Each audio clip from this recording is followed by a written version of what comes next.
Me, I'm a proper Zimbabwean, proper, full-time. Now I'm singing in Shona.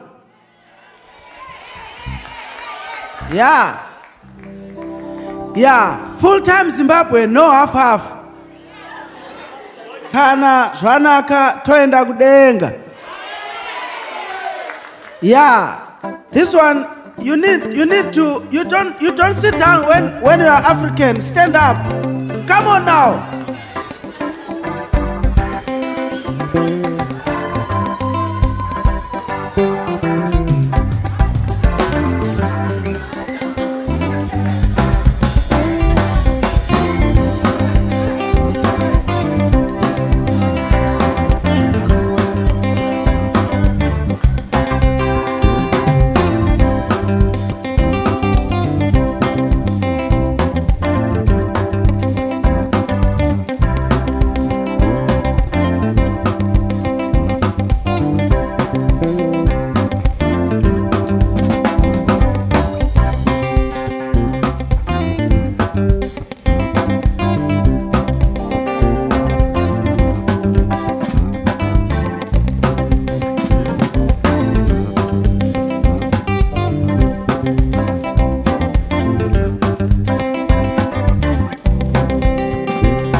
Kugadzirira nzvimbo yekugara zvikanaka ndouya ndokutora zvanaka toenda kana zvanaka toenda zvanaka toenda zvanaka toenda zvanaka toenda zvanaka toenda toenda zvanaka toenda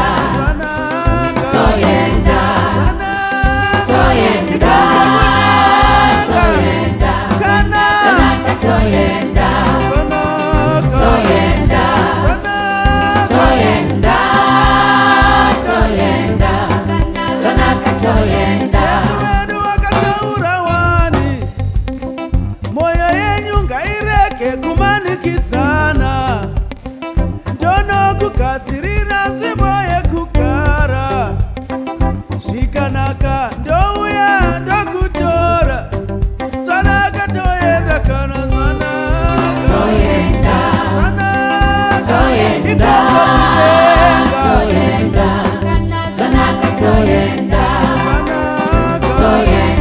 zvanaka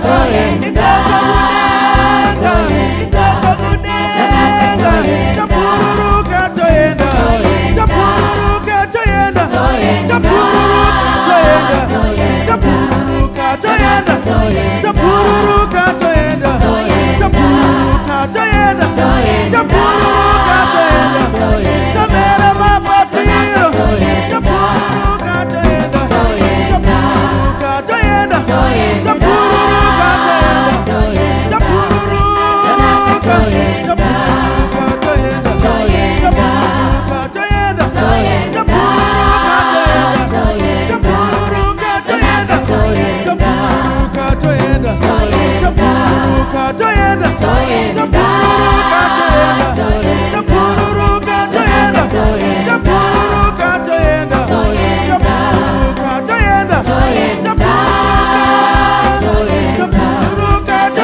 Toyenda.